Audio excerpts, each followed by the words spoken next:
أكبر الله أكبر لا إله إلا الله والله أكبر الله أكبر ولله الحمد. പറയ്.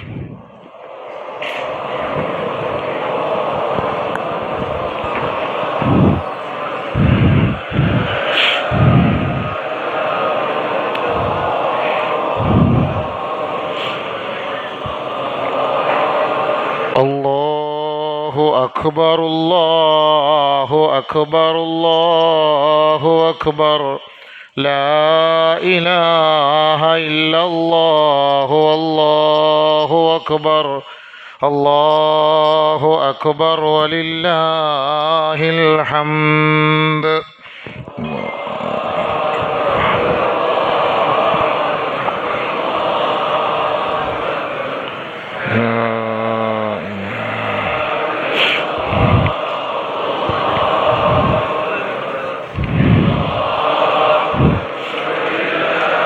الله أكبر كبيرا والحمد لله كثيرا وسبحان الله وبحمده بكرة وأصيلا لا إله إلا الله الله أكبر الله أكبر ولله الحمد. أكبر الله أكبر الله أكبر لا إله إلا الله والله أكبر الله أكبر ولله الحمد. السلام عليكم ورحمة الله وبركاته. الحمد لله وكفى وسلام على عباده الذين اصطفى أما بعد فقد قال الله تعالى يريد الله بكم اليسر ولا يريد بكم العسر ولتكملوا العدة ولتكبروا الله على ما هداكم صدق الله مولانا العظيم. ബഹുമാന ആദരവുകൾ നിറഞ്ഞ സഹോദരങ്ങളെ, സഹോദരിമാരെ, അല്ലാഹു സുബ്ഹാനഹു വ തആല നമ്മുടെ ഈ 30 ദിവസത്തെ ത്യാഗം, 29 ദിവസം നമ്മൾ എടുത്ത നോമ്പ്, അതിൻ്റെ രാപ്പകലുകൾ അല്ലാഹു നമുക്കേവർക്കും പരിപൂർണമായി തൃപ്തിപ്പെട്ട നിലയിൽ അതിനെ സ്വീകരിക്കുന്നവരിൽ ഉൾപ്പെടുത്തുമാറാകട്ടെ. നമ്മുടെ ഭാഗത്തു നിന്ന് വന്ന ന്യൂനതകൾ, അപാകതകളെല്ലാം അല്ലാഹു പരിഹരിച്ചുകൊണ്ട് ഒരു നോമ്പുകാരൻ അല്ലാഹു നൽകുന്ന എല്ലാ സവിശേഷതകളും നൽകി നമ്മെയും നാമുമായി ബന്ധപ്പെട്ട ലോകത്തിൻ്റെ നാനാഭാഗത്തുള്ളവർക്കും അല്ലാഹു അത് നൽകി അനുഗ്രഹിക്കുമാറാകട്ടെ. ബഹുമാനമുള്ള സഹോദരങ്ങളെ, പരിശുദ്ധമായ ഖുർആനിൽ അല്ലാഹു സുബ്ഹാനഹു തആല പരിശുദ്ധമായ നോമ്പിനെക്കുറിച്ച് പറയുമ്പോൾ, മുൻകാലഘട്ടങ്ങളിൽ നിങ്ങളുടെ സമുദായത്തിൻ്റെ മേൽ നിർബന്ധമാക്കപ്പെട്ടതുപോലെ നിങ്ങൾക്കും നോമ്പ് നിർബന്ധമാക്കിയിരിക്കുന്നു, നിങ്ങൾ നന്നാവുന്നതിന് വേണ്ടി, സൂക്ഷ്മതയുള്ളവരാകുന്നതിന് വേണ്ടി എന്നല്ലാഹു സുബ്ഹാനഹു വ തആല തുടങ്ങി ആ ആയത്തിൻ്റെ അവസാന ഭാഗത്ത് അല്ലാഹു പറയുന്നു, യുരീദുല്ലാഹു ബിക്കുമുൽ യുസ്ർ വലാ യുരീദു ബിക്കുമുൽ ഉസ്ർ.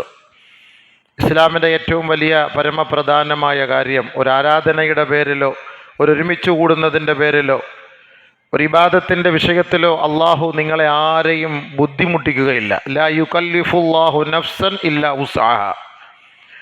ഇസ്ലാം ആരെയും അടിച്ചേൽപ്പിക്കുന്നില്ല ഒരു തത്വവും. ലാ ഇക്റാഹ ഫിദ്ദീൻ. ദീനിൽ നിർബന്ധമായി നിങ്ങൾ മുസ്ലിം ആകണം, ഇസ്ലാമിൽ നിൽക്കണം എന്ന ഒരു അടിച്ചേൽപ്പിക്കുന്ന പദ്ധതി ഇസ്ലാമിലില്ല. ഇസ്ലാമിക നിയമങ്ങളെ അല്ലാഹു സുബ്ഹാനഹു വ തആല പഠിപ്പിച്ചു കൊടുത്തു. അത് നബിതങ്ങളുടെ നാവിലൂടെ ലോകത്ത് എല്ലാ മേഖലകളിലും സമസ്ത മണ്ഡലങ്ങളിലും അത് എത്തിച്ചു കൊടുത്തു. ദീൻ വളരെ ലളിതമാണ്. അദ്ദീനു യുസ്റുൻ ലാ ഉസ്റുൻ. ആർക്കും അതൊരു ബുദ്ധിമുട്ടില്ല, ആർക്കും അതൊരു പ്രയാസമില്ല. ദീൻ വളരെ എളുപ്പമാണ് എന്ന് ലോകത്തിൻ്റെ നെറുകയിൽ നബിയുന റസൂലുള്ളാഹി സ്വല്ലല്ലാഹി അലൈഹി വസല്ലം തങ്ങൾ പഠിപ്പിച്ചു കൊടുത്തു. വളരെ ന്യൂനപക്ഷമായിരുന്ന നബിയും സഹാബാക്കളും പരിശുദ്ധമായ മദീനയുടെ, പരിശുദ്ധമായ മക്കയുടെ ആ കഅബാലയത്തിൻ്റെ മുന്നിൽ പോയി നിൽക്കുമ്പോൾ വെറും ന്യൂനപക്ഷങ്ങൾ മാത്രമായിരുന്നു. അങ്കുലി പരിമിതമായ നബിയും സഹാബാക്കളുമാണ്. അന്ന് ശത്രുക്കൾ അധികമാണ്. 10,000 കണക്കിന് ശത്രുക്കളുടെ നടുവിൽ നിന്നിട്ടാണ് നബി സല്ലല്ലാഹു അലൈഹി വസല്ലമ തങ്ങൾ പറഞ്ഞത്, ലാ യദറു അലാ ബൈത്തിൻ വലാ മദരിൻ ഇല്ലാ അദ്ഖലഹുല്ലാഹു ഹാദാ ദീനൽ ഖയ്യിം ബിഇസ്സി ഇസ്സത്തിൻ വദുല്ലി ദില്ലത്തിൻ ഔ കമാ ഖാല അലൈഹി സ്വലവാത്തു വതസ്ലീമാത്ത്. ഇന്ന് ലോകത്തിൻ്റെ പല ഭാഗങ്ങളിലും ഈ ഈമാനുള്ളവരിൽ സത്യവിശ്വാസികൾ പീഡനങ്ങൾ ഏറ്റുകൊണ്ടിരിക്കുകയാണ്. അത് ഇന്ന് തുടങ്ങിയ കഥയല്ല. നബി സല്ലല്ലാഹു അലൈഹി വസല്ലമ തങ്ങൾ പരിശുദ്ധമായ മക്കയിൽ ഈ ദീനിൻ്റെ പ്രബോധനാർത്ഥം വന്ന കാലഘട്ടം മുതലേ 40 വയസ്സ് വരെ വിശ്വസ്തൻ, നല്ലവൻ, സത്യസന്ധൻ എന്ന് പറയുന്ന അതേ നാവ് കൊണ്ട് തന്നെ അഹങ്കാരി, തമ്മാടി, മജ്നൂൻ, ഭ്രാന്തൻ എന്ന് വിളിക്കുന്ന ഒരവസ്ഥയിലേക്ക് ആ ജനങ്ങൾ എത്തിയെങ്കിൽ നബീന റസൂലുള്ളാഹി സ്വല്ലല്ലാഹു അലൈഹി വസല്ലമ തങ്ങൾ എന്താണ് അവിടെ ചെയ്തത്? ആരെയും തമ്മിലടിപ്പിക്കുകയോ ഭീകരപ്രവർത്തനങ്ങൾ നടത്തുകയോ മതസ്വാതന്ത്ര്യത്തിന് വിഘാതം നിൽക്കുകയോ ആരാധനാലയങ്ങൾ അടിച്ചു തകർക്കുകയോ സത്യവിശ്വാസികളെ ആരാധനയിൽ തടയുക, ഇതൊന്നുമല്ല നബി തങ്ങൾ ചെയ്തത്. ആദരവായ റസൂലുള്ളാഹി സ്വല്ലല്ലാഹു അലൈഹി വസല്ലമ തങ്ങൾ ആരാധനയ്ക്കർഹൻ അല്ലാഹു അല്ലാതെ മറ്റാരുമില്ല എന്ന് ഉറക്കെ പ്രഖ്യാപിച്ചു. ആ ഒരു പ്രഖ്യാപനത്തിൻ്റെ പേരിലാണ് അന്നു മുതൽ ഇന്നു വരെയും ഇനിയും ഖിയാമത്ത് നാൾ വരെയും ഈ മുസ്ലിം ലോകങ്ങൾ പീഡനങ്ങൾ ഏറ്റുവാങ്ങുന്നത്. അതല്ലാതെ ഒരു ഭീകരവാദികളായതുകൊണ്ടല്ല, തീവ്രവാദികളായതുകൊണ്ടല്ല. ലോകത്ത് പരിശുദ്ധമായ മതം, ഇസ്ലാമിക ചൈതന്യം അത് കാഴ്ചവെച്ചതുപോലുള്ള സ്വാതന്ത്ര്യം ലോകത്ത് ഒരു പ്രസ്ഥാനത്തിനും അവകാശപ്പെടാൻ കഴിയില്ല. അതായിരുന്നു പരിശുദ്ധമായ ഇസ്ലാമിൻ്റെ തത്വം. ആദരവായ റസൂലുള്ളാഹി സ്വല്ലല്ലാഹു അലൈഹി വസല്ലമ തങ്ങൾ മക്കയിൽ നിന്ന് മദീനയിലേക്ക് വരുമ്പോൾ വലിയ പ്രമുഖരായ 2 ഗോത്രക്കാരായിരുന്നു ഔസ് ഖസ്റജ്. 100 വർഷം 120 വർഷത്തോളം തമ്മിലടിച്ചവരായിരുന്നു. വഅതസിമു ബിഹബ്ലില്ലാഹി ജമീഅ. അല്ലാഹുവിൻ്റെ റസൂൽ സല്ലല്ലാഹു അലൈഹി വസല്ലമ തങ്ങൾ അവരുടെ മുന്നിൽ ഐക്യം, സാഹോദര്യം, സൗഹാർദ്ദം എന്തെന്ന് പഠിപ്പിച്ചു കൊടുത്തു. വദ്കുറു നിഅമത്തല്ലാഹി അലൈക്കും ഇദ് കുൻതും അഅദാഅൻ ഫഅല്ലഫ ബൈന ഖുലൂബിക്കും ഫഅസ്ബഹ്തും ബിനിഅമതിഹി ഇഖ്വാനാ വകുൻതും അലാ ശഫാ ഹുഫ്റത്തിൻ ഫഅൻഖദകും മിനൻ നാർ. അള്ളാഹുവിൻ്റെ റസൂൽ സല്ലല്ലാഹു അലൈഹി വസല്ലമ തങ്ങൾ ആ തമ്മിലടിച്ച 2 ഗോത്രങ്ങളെ കൈക്ക് പിടിച്ച് ഒരു തസ്ബീഹ് മണിയുടെ മുത്തുമാല പോലെ കോർത്തിണക്കി. ആ ഔസ് ഖസ്റജ് ഗോത്രത്തിൽ നിന്നും കൂടുതലും ആളുകൾ അള്ളാഹുവിൻ്റെ റസൂലിനെ സ്വീകരിക്കുകയും പരിശുദ്ധമായ ദീനിനെ അംഗീകരിക്കുകയും വിശ്വാസികളായി മാറുകയും ചെയ്തു. അവരെ നോക്കിയിട്ടാണ് ഒരു സന്ദർഭത്തിൽ നബി സല്ലല്ലാഹു അലൈഹി വസല്ലമ തങ്ങൾ പറഞ്ഞത്, ഞാൻ ഈ മദീനയിലേക്ക് വരുമ്പോൾ നിങ്ങൾ തമ്മിലടിച്ചവരായിരുന്നു. 10 വർഷമോ 20 വർഷമോ 50 വർഷമോ 60 വർഷമോ അല്ല, 100 വർഷക്കാലത്തോളം തമ്മിലടിച്ച സമൂഹം. എന്തിൻ്റെ പേരിലാണ്? ഒരു പള്ളി പൊളിച്ചതിൻ്റെ പേരിലോ അമ്പലം പൊളിച്ചതിൻ്റെ പേരിലോ ക്രൈസ്തവ ചർച്ചുകളുടെ കുരിശ് തട്ടി ഉടച്ചതിൻ്റെ ഒന്നുമല്ല പേരിൽ, അല്ലെങ്കിൽ ലവ് ജിഹാദിന്റെ പേരിലോ ഒന്നുമല്ല, മതമാറ്റത്തിന്റെ പേരിലോ അല്ല. ഒരു ഒട്ടകം അതിരുകടന്ന് മേഞ്ഞതിന്റെ പേരിൽ സംവത്സരങ്ങളോളം യുദ്ധം ചെയ്ത ഗോത്രമാത്സര്യത്തിന്റെ ഉടമകളായിരുന്ന ആ ഔസ് ഖസ്റജിനെ ഒരൊറ്റ അച്ഛന്റെയും അമ്മയുടെയും ഉമ്മയുടെയും ബാപ്പയുടെയും മക്കളെ പോലെ കോർത്തിണക്കാൻ ലോകത്തിന്റെ പ്രവാചകന് കഴിഞ്ഞു. അല്ലാഹു അക്ബർ, അല്ലാഹു അക്ബർ, ലാ ഇലാഹ ഇല്ലല്ലാഹു, അല്ലാഹു അക്ബർ, അല്ലാഹു അക്ബർ വലില്ലാഹിൽ ഹംദ്. അവരത് ഏറ്റെടുത്തു, അത് നെഞ്ചോട് ചേർത്ത് പിടിച്ചു. നബി സല്ലല്ലാഹു അലൈഹി വസല്ലം തങ്ങൾ അതാണ് അവരെ നോക്കിയിട്ട് പറഞ്ഞത്, നിങ്ങളൊക്കെ നരകത്തിന്റെ വക്കിലെത്തിയവരായിരുന്നു, വിരോധികളായിരുന്നു, ശത്രുക്കളായിരുന്നു.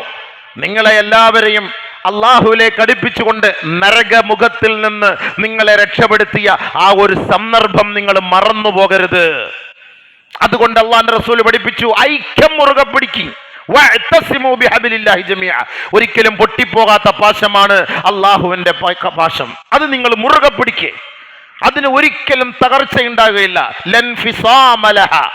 ഒരിക്കലും അത് തകർന്നു പോവുകയില്ല. ലോകത്ത് അല്ലാഹു സുബ്ഹാനഹു വ തആല നമ്മളെ പഠിപ്പിച്ചത് പരസ്പര സാഹോദര്യം നിലനിർത്താനാണ്. എവിടെയാണ് ഇന്ന് ലോകത്തിന്റെ ഏത് ഭാഗത്താണ് ഈ മുസ്ലിം ഉമ്മത്ത് ആരെ വേദനിപ്പിച്ചതിന്റെ പേരിലാണ് പീഡനങ്ങൾ ഏറ്റുവാങ്ങുന്നത്? നബി സല്ലല്ലാഹു അലൈഹി വസല്ലമ തങ്ങൾക്ക് മുമ്പ് മുതലേ തുടങ്ങിയ മുൻ കാലഘട്ടങ്ങളിലെ പ്രവാചകന്മാർക്ക് അനുഭവപ്പെട്ടത്, വമാ നഖമു മിൻഹും ഇല്ലാ അൻ യുഅ്മിനു ബില്ലാഹിൽ അസീസിൽ ഹമീദ്. സത്യവിശ്വാസികൾ ചെയ്ത ഒരേ ഒരു തെറ്റ് ലോകത്ത് അന്നു മുതൽ ഇന്ന് വരെ ഏറ്റെടുക്കേണ്ട ഈ പീഡനം, ഒരേ ഒരു തെറ്റ്, വമാ നഖമു മിൻഹും ഇല്ലാ അൻ യുഅ്മിനു ബില്ലാഹിൽ അസീസ് അസീസിൽ ഹമീദ്. സ്തുത്യർഹനായ അള്ളാഹുവിനെ അവർ വിശ്വസിച്ചു. ഇതാണ് ഞങ്ങളുടെ ദൈവം, ഇതാണ് ഞങ്ങളുടെ ആരാധ്യൻ, ഈ ഒരു ആരാധ്യനല്ലാതെ ഒരു ആരാധ്യനില്ല എന്ന് ലാ ഇലാഹ ഇല്ലല്ലാഹിൽ ഉറച്ചു വിശ്വസിച്ചതിന്റെ പേരിൽ പീഡനങ്ങളും ത്യാഗങ്ങളും പട്ടിണികളും ഉപരോധങ്ങളും ഏൽക്കേണ്ടി വന്നാൽ ബഹുമാനപ്പെട്ട പ്രവാചകൻ സല്ലല്ലാഹു അലൈഹി വസല്ലമ തങ്ങൾ പറഞ്ഞു, ഇസ്ലാമിനെ തഴുകിയവർ, ഇസ്ലാമിനെ പുൽകിയവർ, ഇസ്ലാമിലേക്ക് കടന്നു വന്നതിന്റെ പേരിൽ പച്ചപ്പരവതാനി വിരിച്ചു തന്ന് നിങ്ങളെ സ്വീകരിച്ച് കിടത്തി ഉറക്കുമെന്നല്ല ഇസ്ലാം പഠിപ്പിക്കുന്നത്. ഇസ്ലാമിലേക്ക് നിങ്ങൾ കടന്നു വന്നാൽ ത്യാഗങ്ങളുടെ തീച്ചൂളയായിരിക്കും നിങ്ങളെ പ്രതീക്ഷിച്ചിരിക്കുന്നത്. അത് ഏറ്റെടുക്കാൻ നിങ്ങൾക്ക് സന്നദ്ധതയുണ്ടെങ്കിൽ മാത്രം അള്ളാഹുവിനെ മുറുകെ പിടിക്കുക. ഈ ലോകം, മുസ്ലിം ലോകം ചെയ്ത ഒരേ ഒരു തെറ്റ് എന്ന് പറയുന്നത് അള്ളാഹുവിൽ വിശ്വസിച്ചു എന്നുള്ളതാണ്. അല്ല, നമ്മൾ എന്ത് തെറ്റ് ചെയ്തു? ഇന്ന് ലോകത്ത് പീഡിപ്പിക്കപ്പെടുന്ന ഈ പാവപ്പെട്ട പതിനായിരക്കണക്കിന് ഹമാസിലെ, പതിനായിരക്കണക്കിന് അസ്സയിലെ, പതിനായിരക്കണക്കിന് ഫലസ്തീനിലെ മക്കളെ കൊന്നൊടുക്കുന്നത് എന്തിന്റെ പേരിലാണ്? അവരെന്ത് തെറ്റ് ചെയ്ത? ജനിച്ച കുഞ്ഞ്, ന്യൂ ബോൺ ബേബി, ഉമ്മാന്റെ മുലപ്പാല് കുടിച്ചുകൊണ്ടിരിക്കുന്ന ചോരക്കുഞ്ഞിനെ പോലും ഈ ദുനിയാവിൽ വെച്ച് വെക്കാതെ തകർത്ത് കളയുന്ന ഈ സയനിസ്റ്റുകൾ എന്തിന്റെ പേരിലാണ്? അവരെന്ത് തീവ്രവാദം ചെയ്തിട്ടാണ്? എന്ത് ഭീകരവാദം ചെയ്തിട്ടാണ്? നമ്മൾ ചിന്തിച്ചു നോക്കണം. ഒരു തീവ്രവാദവുമില്ല, ഭീകരവാദവുമില്ല. ഒരേ ഒരു കുറ്റം, അയ്യുമിനു ബില്ലാഹ്, അള്ളാഹുവിനെ വിശ്വസിച്ചു പോയി. ഇന്നും നമ്മൾ അങ്ങനെയാണ് അനുഭവിക്കുന്നത്. ഇന്ന് നമ്മുടെ മഹത്തായ ഇന്ത്യ രാജ്യം മതേതര രാഷ്ട്രം എന്നറിയപ്പെടുന്ന ഇന്ത്യ രാജ്യത്ത് 8 നൂറ്റാണ്ട് കാലം മുസ്ലിം ലോകം, മുസ്ലിമീങ്ങളാണ് ഭരിച്ചിരുന്നത്. ആ മുസ്ലിമീങ്ങൾ ഭരിച്ചിരുന്നിട്ട് എന്തെല്ലാം ഇന്ത്യക്ക് സമ്മാനിച്ചു. ബ്രിട്ടീഷുകാരെ ഈ രാജ്യത്ത് നിന്ന് കെട്ടുകെട്ടിക്കാനുള്ള പണിയെടുത്തതിലെ ബഹുഭൂരിപക്ഷവും അതിനുവേണ്ടി പ്രവർത്തിച്ച ചരിത്രം പരിശോധിച്ചാൽ കാണാം. ചരിത്രത്തെ ആർക്കും മറച്ചു വെക്കാൻ പറ്റൂല. അതിനകത്ത് കൈകടത്തലുകൾ നടത്തി ഇസ്ലാമിക ചരിത്ര സത്യങ്ങളെ തുടച്ചു നീക്കിയിട്ടല്ലാതെ അതിന്റെ യാഥാർത്ഥ്യം പരിശോധിച്ചു നോക്കിയാൽ ഇന്ത്യ രാജ്യത്തിന് വേണ്ടിയിട്ടാണ്, മുസ്ലിമീങ്ങൾക്ക് വേണ്ടിയിട്ടല്ല. ഇന്ത്യയുടെ പവിത്രത കാത്തു സൂക്ഷിക്കാനാണ് മുൻഗാമികളായ നമ്മുടെ നേതാക്കന്മാർ ബ്രിട്ടീഷുകാർക്കെതിരെ ഇവിടെ യുദ്ധം ചെയ്തത്. ഇവിടെ കുത്തബ് മിനാർ കൊണ്ടുവന്നു, ഇവിടെ ചാർമിനാർ കൊണ്ടുവന്നു, ഇവിടെ റെഡ് ഫോർട്ട് ചെങ്കോട്ട കൊണ്ടുവന്നു. ഇവിടെ ആയിരക്കണക്കിന് ഇന്ത്യക്കുള്ള അഭിമാനത്തിന്റെ എല്ലാ നന്മകളും അവരിവിടെ കാഴ്ചവെച്ചു. അത് മുസ്ലിമീങ്ങളുടെ പേരിലല്ല, അല്ല മുസ്ലിമീങ്ങൾക്ക് വേണ്ടിയിട്ടുമല്ല. മഹാനായ ടിപ്പു സുൽത്താൻ റഹ്മത്തുള്ളാഹിയുടെ ചരിത്രം പരിശോധിച്ച് നോക്ക്. ആർക്കിയോളജിക്കൽ പോയി പരിശോധിച്ചാൽ കാണാം. എത്രയോ അമ്പലങ്ങൾക്ക് സ്ഥലം കൊടുക്കുകയും ആ അമ്പലങ്ങളിലുള്ള പൂജാരിമാർക്കുള്ള ഭക്ഷണവും അവർക്കുള്ള വേതനവും കൊടുക്കാൻ എഴുതി വെക്കുകയും സ്വർണ്ണ വെള്ളി തളികകൾ മഹാനായ ടിപ്പുവിനാൽ സമ്മാനിക്കപ്പെട്ടത് എന്ന് വരെ എഴുതി വെക്കപ്പെട്ട ചരിത്രം ഇന്ന് നമുക്ക് കാണാം. അദ്ദേഹം ഒരു തീവ്രവാദി, ഭീകരവാദി ആയതുകൊണ്ടാണോ? ശ്രീരംഗപട്ടണത്തിൽ അദ്ദേഹത്തിന്റെ കോട്ടയ്ക്കകത്ത് തന്നെ 2-3 അമ്പലങ്ങളുണ്ട്. സുബഹി നമസ്കാരം കഴിഞ്ഞ് അദ്ദേഹം പോയി പൂജാരിമാരുമായിട്ട് അവിടുത്തെ ആവശ്യങ്ങളെ കുറിച്ച് ചർച്ച ചെയ്യും. അദ്ദേഹത്തിന് ഒരു ഹിന്ദുക്കളോടോ അല്ലെങ്കിൽ മറ്റു മതക്കാരുടെ വിരോധമുള്ളതിന്റെ പേരിലാണോ? ഒരിക്കലുമല്ല. നങ്കപ്പള്ളി എന്ന കർണാടകയിലെ 2 സ്ഥലം ഞങ്ങൾക്ക് അമ്പല നിവാസികൾ പോയിട്ട് പറഞ്ഞു ഉത്സവത്തിന് സ്ഥലമില്ല എന്ന് പറഞ്ഞപ്പോ ആ ഗൊള്ളപ്പള്ളി എന്ന് പറയുന്ന താലൂക്ക് മുഴുവനും അദ്ദേഹം വാങ്ങി അവർക്ക് വേണ്ടി എഴുതി കൊടുത്തു. ഹിന്ദു സഹോദരങ്ങൾക്ക് വേണ്ടി എഴുതി കൊടുത്തു, ഹിന്ദുക്കൾക്ക് വേണ്ടി എഴുതി കൊടുത്തു. ഇന്ന് ഒരിടത്തും പോയത് ഞങ്ങളുടെ ടിപ്പു സമ്മാനിച്ചതാണ്, അല്ലെങ്കിൽ ഔറംഗസീബ് സമ്മാനിച്ചതാണ്, അത് ഞങ്ങളുടെ മുൻഗാമികൾ സമ്മാനിച്ചതാണ്, ആ സ്ഥലം ഞങ്ങൾക്ക് അവകാശപ്പെട്ടതാണ്, അത് ഞങ്ങളുടേതാണ് എന്ന് പറഞ്ഞ് ഇന്ന് വരെ ഒരു മുസ്ലിമും ഒരിടത്തും സമരം ചെയ്യാറുമില്ല, കുത്തിയിരിക്കാറുമില്ല. ഐക്യമാണ്, സാഹോദര്യമാണ്.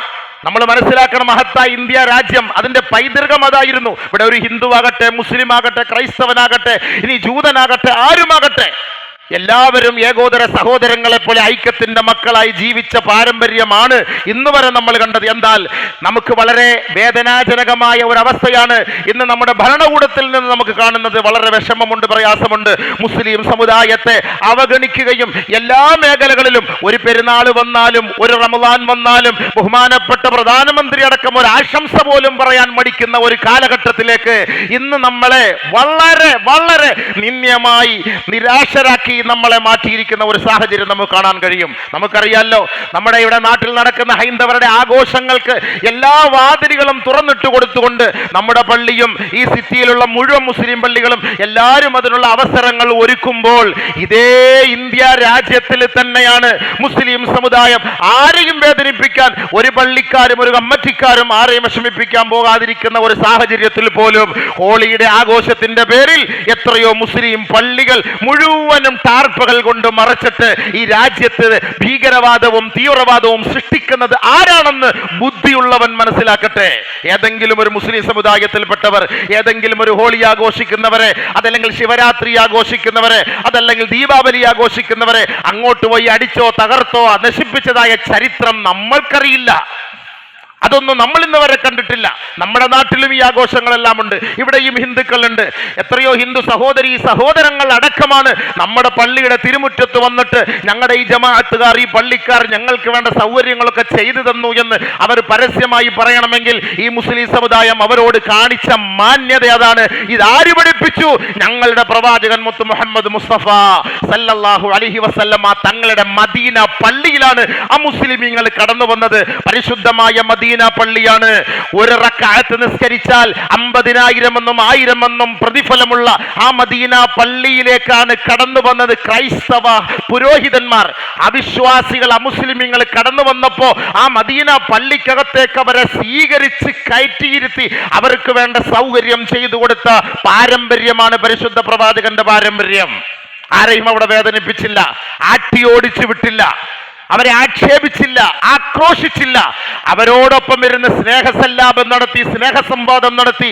ആരാധനയുടെ സമയമായപ്പോൾ അവർ തിരുനബി പ്രവാചകനോട് പറഞ്ഞു, ഞങ്ങളുടെ ദൈവത്തെ ആരാധിക്കാൻ സമയമായെന്ന് പറഞ്ഞപ്പോൾ അതേ മസ്ജിദുൻ നബവി രണ്ടായിട്ട് ഓഹരി ചെയ്ത് ഒരു ഭാഗത്ത് മുസ്ലിമീങ്ങളും മറുഭാഗത്ത് അമുസ്ലിമീങ്ങളും നമസ്കരിച്ച് ലോകത്ത് ഐക്യം സാഹോദര്യം കാട്ടിക്കൊടുത്ത മതത്തിന്റെ നേതാവാണ് ലോകത്തിന്റെ അനുഗ്രഹീന്ദ്രനായ പ്രവാചകൻ സല്ലല്ലാഹു അലൈഹി വസല്ലം. ആ പ്രവാചകനാണ് പറഞ്ഞത്, നിങ്ങൾ വിഷമിക്കണ്ട, ത്യാഗത്തിന്റെ തീച്ചൂളയിൽ വെന്തുരുകപ്പെട്ട സഹാബാക്കളെ കൊണ്ട് ഈ പരിശുദ്ധമായ ദീൻ ലോകത്തിന്റെ ഓരോ മുക്കുമൂലകളിലും കോട്ടകൊത്തളങ്ങളിലും കടന്നു ചെല്ലും. ഇൻഷാ അല്ലാഹ് അത് കടന്നു ചെല്ലാതെ ലോകം അസ്തമിക്കൂല എന്ന് പരിശുദ്ധ പ്രവാചകൻ പറഞ്ഞെങ്കിൽ, ഇംഗ്ലണ്ടില് പരിശുദ്ധമായ എല്ലാവരും അവരാൽ ആഘോഷിക്കുന്ന ആഗ്രഹിക്കുന്ന ഏറ്റവും വലിയ കൊട്ടാരം, 1000 വർഷം പഴക്കമുള്ള കൊട്ടാരത്തിന്റെ ഉള്ളിൽ VVIP മാത്രം വരുന്ന സെന്റ് ജോർജ് എന്നറിയപ്പെടുന്ന അവരുടെ കൊട്ടാരത്തിന്റെ ഹാളിനകത്ത് ഒരിക്കലും നടക്കാത്ത ഒരു സംഭവം നടന്നു. മുസ്ലിം സമുദായത്തെ വിളിച്ചു കൊണ്ടുവന്ന് അവിടെ ഇഫ്താർ സംഗമം ഈ റമളാനിൽ നടത്തിയെങ്കിൽ ഇന്നേ വരെ ചരിത്രത്തിൽ അങ്ങനെ ഒരു സംഭവം രേഖപ്പെടുത്തിയിട്ടില്ല. വർഷങ്ങളായി ആ പരിശുദ്ധമായ റമളാനിനെ ആദരിച്ചുകൊണ്ട് ബഹുമാനിച്ചുകൊണ്ട് ആ ക്രൈസ്തവ സഹോദരങ്ങൾ പണ്ഡിതന്മാരെ കൊണ്ടുവരിക മാത്രമല്ല, മഗ്രിബ് നമസ്കാരത്തിന്റെ ബാങ്ക് വിളിച്ച് ഇഖാമത്ത് കൊടുത്ത് അവിടെ ജമാഅത്തായിട്ട് നമസ്കരിക്കാനുള്ള സൗകര്യം ഇംഗ്ലണ്ടിലെ കൊട്ടാരത്തിൽ ഈ ബഹുമാനപ്പെട്ട അതിന്റെ ഭരണാധികാരികൾ, ഉത്തരവാദിത്തപ്പെട്ടവർ അതിനുള്ള അവകാശം നൽകിയെങ്കിൽ, അവസരം നൽകിയെങ്കിൽ, ആദരവായ റസൂലുള്ളാഹി തങ്ങൾ പറഞ്ഞത് എത്ര യാഥാർത്ഥ്യമാണ്. ന്യൂനപക്ഷമായ മുസ്ലിം സമുദായത്തിന്റെ മുന്നിൽ വെച്ച് മക്കയുടെ കഅബയുടെ ഖില്ല പിടിച്ചിട്ടാണ് പറഞ്ഞത്, നിങ്ങൾ വിഷമിക്കരുത്, നിങ്ങൾ പ്രയാസപ്പെടരുത്. ഇൻഷാ അല്ലാഹ് ഒരു കാലഘട്ടം വരും, ഓരോ കുടിലിലും കൊട്ടാരത്തിന്റെ ഉള്ളിലും ഈ പരിശുദ്ധമായ ദീൻ അവിടെ എത്തും. അള്ളാഹുവിന്റെ തൗഹീദിന്റെ വചനം അവിടെ മുഴങ്ങിക്കേൾക്കും. അങ്ങനെ ഒരു സാഹചര്യം ഉണ്ടാകാതെ ലോകം അസ്തമിക്കൂല എന്ന് ലോകത്തിന്റെ പ്രവാചകൻ മുത്ത് മുഹമ്മദ് മുസ്തഫ. യുരീദൂന ലിയുത്ഫിഉ നൂറല്ലാഹി ബിഅഫ്വാഹിഹിം വല്ലാഹു മുതിമ്മു നൂറഹു വലൗ കരിഹൽ കാഫിറൂൻ വലൗ കരിഹൽ മുശ്രികൂൻ. ആരെല്ലാം എതിർത്താലും, ആരെല്ലാം ദേഷ്യപ്പെട്ടാലും, ആരെല്ലാം പുച്ഛിച്ചു തള്ളിയാലും, ആരെല്ലാം അവഹേളിച്ചാലും, ആരെല്ലാം പരിശുദ്ധമായ ഇസ്ലാമിന്റെ പ്രകാശത്തെ തകർക്കാൻ ശ്രമിച്ചാലും അല്ലാഹു സുബ്ഹാനഹു വ തആല അവർക്കിടയിൽ ഇത് കത്തിക്കും എന്ന് പരിശുദ്ധ പ്രവാചകന്റെ നാവിലൂടെ ഇത് അറിയിച്ചിട്ടുണ്ടെങ്കിൽ അതിന്റെ വെപ്രാളമാണ് ഇന്ന് ലോകത്ത് മുസ്ലിം സമുദായത്തോടുള്ള ഈ ഒരു ആക്രോശം. അല്ലാതെ മുസ്ലിമീങ്ങൾ ആരെയും വേദനിപ്പിച്ചതിന്റെ പേരിലല്ല.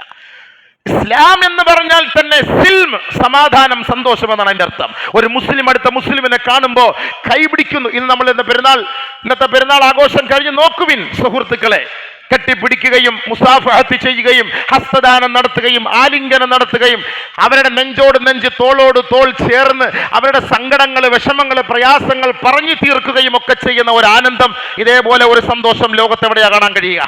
മാത്രമല്ല, ഇന്നലെ എന്താ ഇസ്ലാം പഠിപ്പിച്ചത്? നിങ്ങൾ മാസപ്പിറവി കണ്ടോ?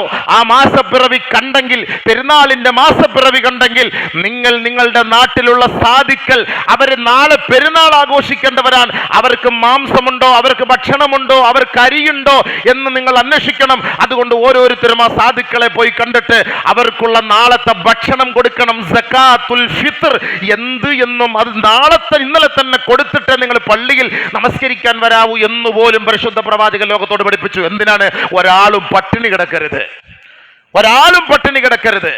പരിശുദ്ധ പ്രവാചകന്റെ രീതി അതായിരുന്നു.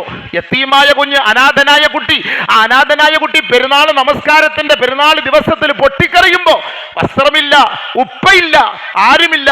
ആ കുട്ടിയെ കൂട്ടിക്കൊണ്ടുവന്ന് തലോടിയിട്ട് പുതുവസ്ത്രം ധരിപ്പിച്ചു കൊടുത്ത് നെറ്റിത്തടത്തിൽ ചുംബിച്ച് യത്തീമായ മക്കളെ സഹായിക്കുന്നവൻ, അനാഥനെ സഹായിക്കുന്നവൻ, ഞാനും അവനും സ്വർഗത്തിൽ ഇതുപോലെയാണെന്ന് രണ്ടുവിരൽ ചേർത്ത് വെച്ച് ലോകത്തോട് പഠിപ്പിച്ചിട്ട് അനാഥൻ ആരുടെ കുട്ടിയുമാകട്ടെ, അത് മുസ്ലിമിൻ്റെതാകട്ടെ ആരുടെയും ആകട്ടെ, അനാഥക്കുട്ടി എന്നാണ് പറഞ്ഞത്.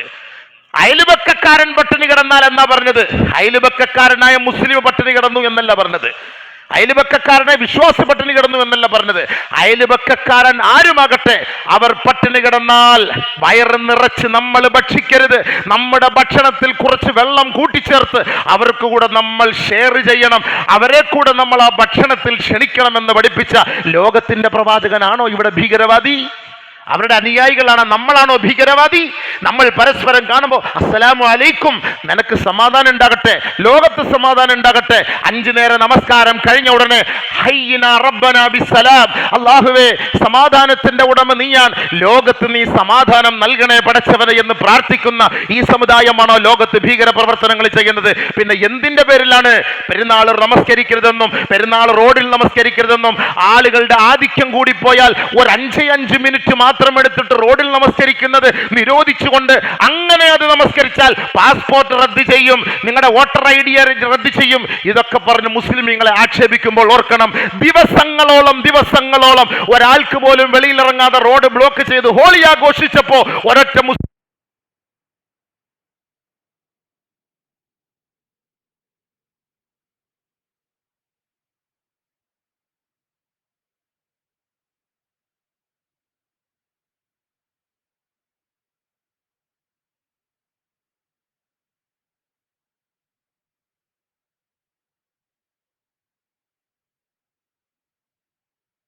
ില്ല ചെറിയ ചെറിയ പള്ളികളായിരിക്കും. ആ പള്ളിയിൽ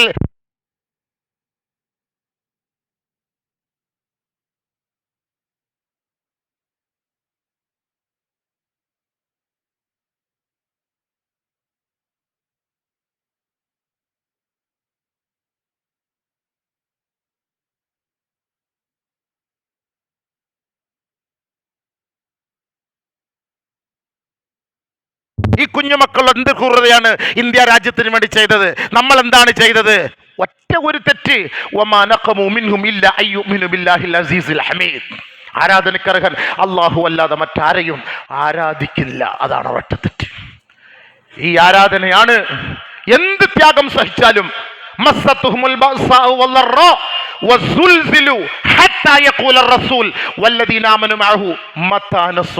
ഈ ഒരൊറ്റ ആയത്താണ് എനിക്ക് പറയാനുള്ളത്. വിഷമിക്കണ്ട, ഇതിന് മുൻകാലഘട്ടങ്ങളിലും നമുക്ക് ത്യാഗങ്ങളും പീഡനങ്ങളും വന്നിട്ടുണ്ട്. അവരും ചോദിച്ച ഒരേ ഒരു ചോദ്യം, പ്രവാചകരെ എന്നാണ് നമുക്കൊരു സഹായം? സബൂർ അല ഇന്ന നസ്റല്ലാഹി ഖരീബ്, അള്ളാന്റെ സഹായം വന്നെത്തും ഇൻഷാ അല്ലാഹ്. അല്ലാഹു അക്ബർ, അല്ലാഹു അക്ബർ, അല്ലാഹു അക്ബർ, ലാ ഇലാഹ ഇല്ലല്ലാഹു അല്ലാഹു അക്ബർ, അല്ലാഹു അക്ബർ വലില്ലാഹിൽ ഹംദ്. ലോകത്തെ എല്ലാ സ്ഥലങ്ങളിലും സമാധാനം ഉണ്ടാകട്ടെ എന്ന് ആശംസിച്ചുകൊണ്ട് അള്ളാഹു നമുക്ക് സമാധാനവും സന്തോഷവും സൗഹാർദ്ദവും ഇനിയും നിലനിർത്തി തരട്ടെ. ലോകത്തിന്റെ പല ഭാഗങ്ങളിലും പീഡനങ്ങൾ അനുഭവിക്കുന്നവർക്കും അള്ളാഹു സമാധാനം, സന്തോഷം സന്തോഷവും സ്വാതന്ത്ര്യവും നൽകി അവരെ അനുഗ്രഹിക്കുമാറാകട്ടെ എന്ന് ആ ഈദിന്റെ സന്ദേശം നൽകിക്കൊണ്ട് വിരമിക്കുകയാണ്. വആഖിറു ദുആഅന അൽഹംദുലില്ലാഹി റബ്ബിൽ ആലമീൻ. അല്ലാഹു അക്ബർ, അല്ലാഹു അക്ബർ, അല്ലാഹു അക്ബർ, ലാ ഇലാഹ ഇല്ലല്ലാഹു വല്ലാഹു അക്ബർ, അല്ലാഹു അക്ബർ വലില്ലാഹിൽ ഹംദ്. എല്ലാവരും എഴുന്നേറ്റ് സഫ്